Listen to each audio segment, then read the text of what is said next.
आप सब जानते हैं कि आज 30 जनवरी है और 30 जनवरी को हम पूरे देश में, पूरी दुनिया में बलिदान दिवस के रूप में याद करते हैं। हमारे राष्ट्रपिता, हमारे बापू महात्मा गांधी को याद करते हैं और यह संकल्प लेते हैं कि मरते दम तक उनके आदर्शों पर चलेंगे। और उनका आदर्श था सत्य और अहिंसा, न्याय और एकता। और उनकी जो एकता की बात थी, उस एकता की बात के चलते ही जिनके आखिरी क्षण में भी मुंह से हे राम निकला था, उनको एक आतंकवादी कायर नाथू राम ने हत्या करने का काम किया था। ये आज हम सब लोगों को समझना पड़ेगा कि आज हमारे देश में जिस तरीके से नफरत का माहौल पैदा किया गया है, जिस तरीके से इंसान को इंसान से लड़ाया जा रहा है, यही साजिश किसी जमाने में अंग्रेज किया करते थे। अंग्रेज भारत के लोगों को आपस में लड़ाते थे, हिंदू मुसलमान करवाते थे, मंदिर मस्जिद करवाते थे और फूट डाल करके हमारे ऊपर 200 साल तक राज किया था। एक बार फिर से जो लोग आजादी के आंदोलन में हिस्सा नहीं लिए, जिन्होंने इस देश के लिए शहादत नहीं दी, जो जेलों में नहीं गए, फांसी पे नहीं चढ़े, वो लोग जो उस वक्त अंग्रेजों की मुखबिरी किया करते थे, आज गद्दी पर बैठ करके फिर से लोगों को आपस में लड़ा रहे हैं, लोगों के बीच में नफरत फैला रहे हैं। बोलिए, ऐसा है कि नहीं है? नफरत फैल रहा है ना? कौन फैला रहा है? नहीं नहीं नहीं, मोदी अकेले उसमें शामिल नहीं है।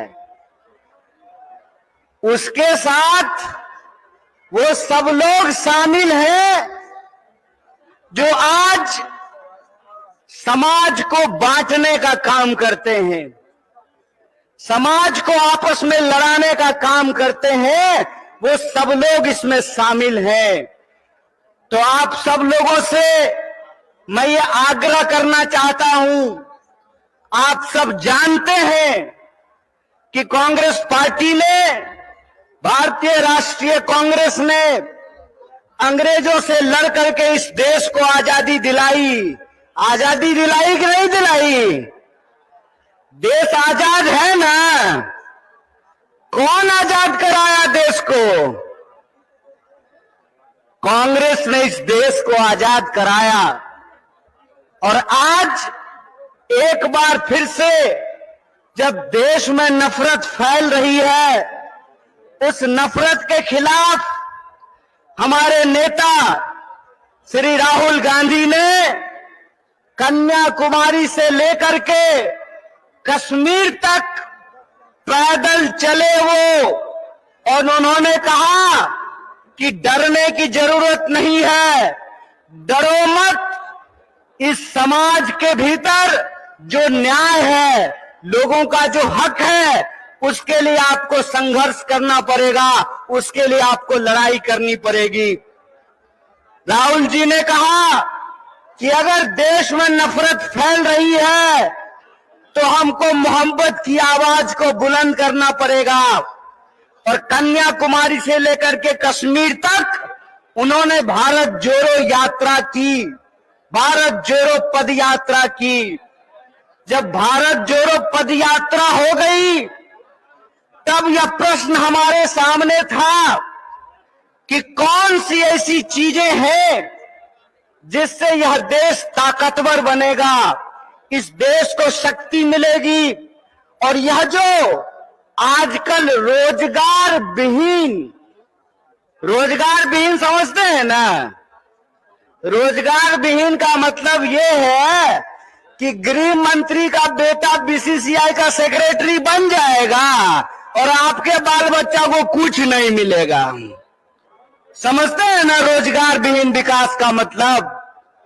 यह जो रोजगार विहीन विकास है, इस रोजगार विहीन विकास में इस देश के जो आम आवाम हैं, उनके बच्चों का, उनके जीवन यापन का मुद्दा कैसे हल होगा।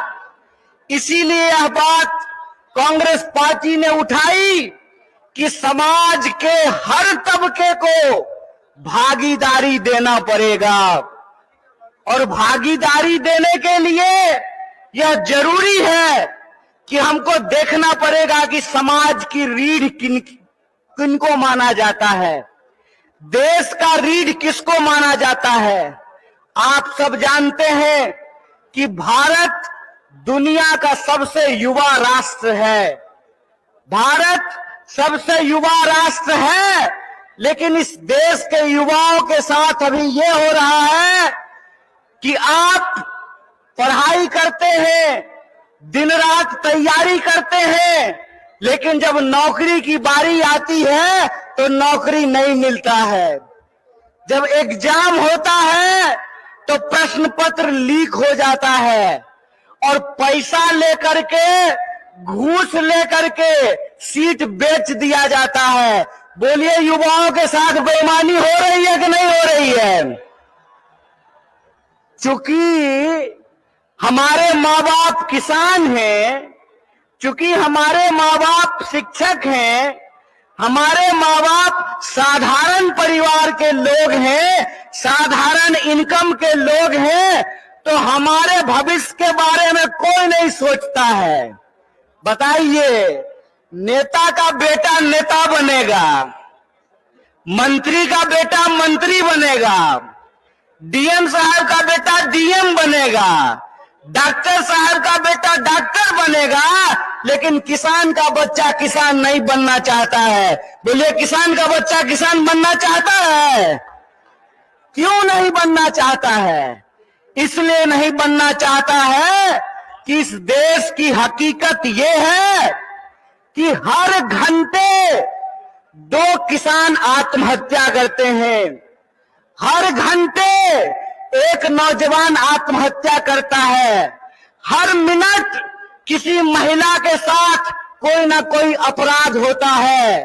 आए दिन हमको यह सुनने को मिलता है कि जो शोषित पीड़ित वर्ग के लोग हैं, उनके ऊपर लगातार हमले होते हैं, उनका अधिकार छीना जाता है। देश की इस परिस्थिति को देखते हुए, जब बेरोजगारी 45 साल में सबसे ज्यादा है, महंगाई आसमान छू रहा है। आप लोगों को याद था ना, पहले पेट्रोल कितना में मिलता था? पहले पेट्रोल कितना में मिलता था? 50 रुपया में। अब कितना में मिलता है? 100 रुपया में। महंगाई बढ़ी है कि नहीं बढ़ी है? सरसों का तेल पहले कितना में मिलता था? 80 रुपए किलो। अब कैसे मिलता है? 200 रुपये किलो। बोलिए, महंगाई बढ़ी है कि नहीं बढ़ी है? जिस तरह से महंगाई बढ़ रही है, किसानों की आत्महत्या हो रही है, जवानों की आत्महत्या हो रही है, महिलाओं के ऊपर अत्याचार हो रहा है, बेकारी 45 साल में सबसे ज्यादा है, तब इस देश के नौजवानों को, बिहार के नौजवानों को यह सोचना पड़ेगा कि उनका भविष्य क्या है। आप सोचिए कि अगर इस देश के नेता चाहते हैं कि उनके बाल बच्चों का भविष्य बना रहे, तो इस देश के किसानों को, इस देश के गरीबों को भी यह सोचना पड़ेगा कि उनके बाल बच्चों का भविष्य कैसे बना रहेगा। इसीलिए इस देश की परिस्थिति को देखते हुए हमारी पार्टी भारतीय राष्ट्रीय कांग्रेस ने और हमारे नेता राहुल गांधी ने यह तय किया है कि हम भारत जोड़ो न्याय यात्रा की शुरुआत करेंगे। और यह जो भारत जोड़ो न्याय यात्रा है, ये मणिपुर से चल करके बिहार की महान भूमि पे पहुंची है। बोलिए बिहार महान है कि नहीं है? लेकिन आजकल बिहार को बदनाम भी कर दिया गया है। बदनाम नहीं कर दिया गया है। आज हमको मीडिया के एक साथी पूछ रहे थे कि नीतीश जी आपको छोड़ करके चले गए, इस पर आप क्या कहना चाहते हैं? हम बोले सुनिए, कौन आया कौन गया ये महत्वपूर्ण नहीं है। महत्वपूर्ण ये है कि बिहार के जो 14 करोड़ लोग हैं उनका जो हक और अधिकार है, रोजी रोटी कपड़ा मकान का सवाल है, अपने खून के आखिरी कतरे तक उसके लिए संघर्ष करेंगे। ये हमारा कमिटमेंट है, ये हमारा संकल्प है। किसी के आने जाने की बात नहीं है, बात है लोगों के हक और अधिकार की, बात है लोगों के लिए न्याय की। और हमारा यह मानना है, हमारी पार्टी की यह मानना है कि अगर हम इस देश को शक्ति देना चाहते हैं, अगर हम बिहार को शक्ति देना चाहते हैं, तो हमको 5 प्रकार के न्याय की स्थापना करनी पड़ेगी। कितने प्रकार की न्याय की स्थापना करनी पड़ेगी? हाथ उठा करके बताइए। अरे डरिए नहीं, आप नेता थोड़े कि ईडी से घबरा जाइएगा। आप तो आम जनता है, आपको क्या फर्क पड़ता है? 5 प्रकार के न्याय की जरूरत पड़ेगी। कितने प्रकार की? और वो 5 प्रकार का न्याय ये है कि हम चाहते हैं कि इस देश में नारी को न्याय मिले, भागीदारी का न्याय मिले, युवाओं को न्याय मिले, किसानों को न्याय मिले और मजदूरों को न्याय मिले। बोलिए, आपको ये 5 न्याय चाहिए कि नहीं चाहिए? सब लोगों को चाहिए। अगर सब लोग ये 5 प्रकार का न्याय चाहते हैं तो हम आपसे एक अपील करना चाहते हैं। एक बात जान लीजिए, इस देश में कुछ भी, इस देश के आम लोगों को कुछ भी बिना संघर्ष के नहीं मिला है। हमारी आजादी के लिए भी लोगों को अपनी जान गंवानी पड़ी। बिहार के लोग जानते हैं कि अपने हक और अधिकार के लिए संघर्ष करना पड़ता है। और एक बात आप लोगों ने सुना होगा, बिन हवा न पत्ता हिलता है, बिन लड़े न कुछ भी मिलता है। इसीलिए अपने हक और अधिकार के लिए हमको लड़ना पड़ेगा। और हमारे देश के आम आवाम को, बिहार के आम लोगों को यह सोचना पड़ेगा कि हमारा भविष्य क्या है। हम समझते हैं कि जिस तरीके से मौजूदा सरकार हमारे देश के नौजवानों के साथ, बिहार के नौजवानों के साथ खिलवाड़ कर रही है, उसके खिलाफ हमको संघर्ष करना पड़ेगा। आप सब सोच करके बताइए, अग्निवीर लाई सरकार, और अग्निवीर में सरकार ने कहा कि 4 साल के लिए नौकरी देंगे। क्या सिपाही जी, 4 साल के लिए आपको नौकरी मिलेगा? लीजिएगा 4 साल का नौकरी। और यहां मंच पे बहुत सारे एमएलए साहब बैठे हुए हैं, बहुत सारे एमपी साहब बैठे हुए हैं। प्रधानमंत्री बनेगा 5 साल के लिए और सेना का जवान बनेगा 4 साल के लिए। बोलिए बेईमानी है कि नहीं है? ये अगर बेईमानी है तो बेईमान को बेईमान कहना चाहिए कि नहीं कहना चाहिए? चोर को चोर कहना चाहिए कि नहीं कहना चाहिए? ये चोर और बेईमान मिलकर के इस देश के साथ लुटखोरी कर रहे हैं। इसीलिए हम आप तमाम नौजवानों से ये अपील करना चाहते हैं कि एक तो हमको नौकरी नहीं देते हैं, दूसरा हमको शिक्षा नहीं देते हैं, तीसरा किसानों को उनके फसल का दाम नहीं देते हैं, चौथा मजदूरों को न्यूनतम मजदूरी नहीं देते हैं, और पांचवा इस देश की जो आधी आबादी है उसको समान जीने का अधिकार नहीं देते हैं। मैं पूछना चाहता हूं, डॉक्टर बाबा साहब भीमराव अंबेडकर ने संविधान बनाया, कांग्रेस पार्टी ने संविधान बनाया, और उस संविधान की ताकत यह है कि डीजीपी का वोट एक होता है ना। क्या बोलिए सिपाही जी, घबराइए नहीं, डरिए नहीं। डीजीपी का वोट एक होता है ना, और आपका भी वोट एक होता है, मुख्यमंत्री का भी वोट एक होता है, और रिक्शा चलाने वाले का भी वोट एक होता है, जूता सिलने वाले का भी वोट एक होता है। यह जो वोट का अधिकार है, इस वोट के अधिकार का हमको इस्तेमाल करना पड़ेगा।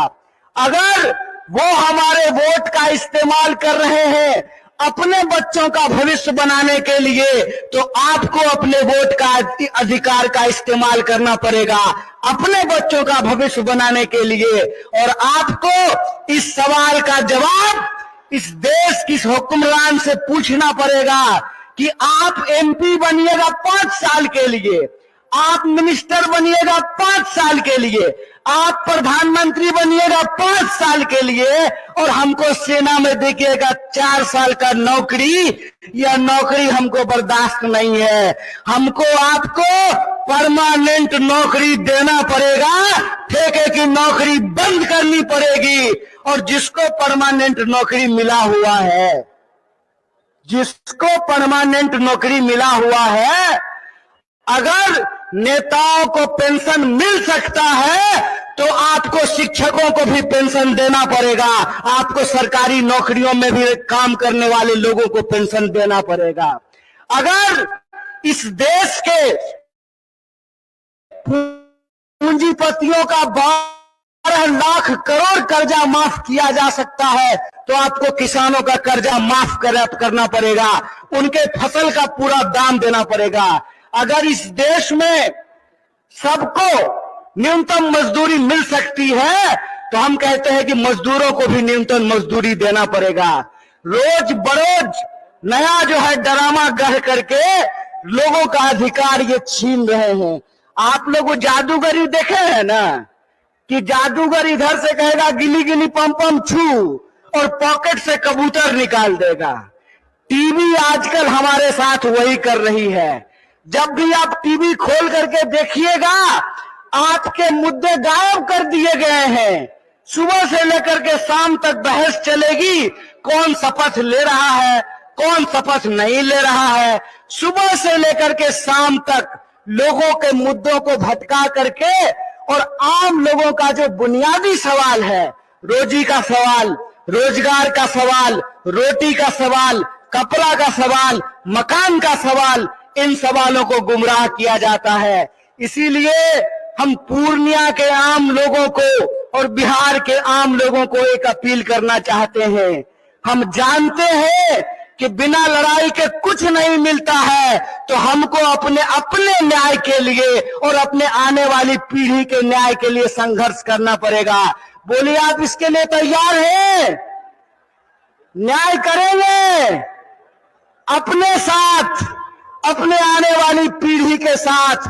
तो आखिरी बात बोल करके अपनी बात को मैं खत्म करूंगा। मैं पहली बार रंगभूमि मैदान में नहीं आया हूं, ये तीसरी बार है जो मैं रंगभूमि मैदान में आप तमाम लोगों के बीच में आया हूं। मंच अलग है, लोग अलग हैं, लेकिन मुद्दा वही है। और तब भी हमने आपसे वादा किया था कि इस देश की आजादी पे जब जब आंच आएगी, आपका बच्चा जो आपका नमक खाया है, आपके हक और अधिकार के लिए सड़कों पर उतरेगा।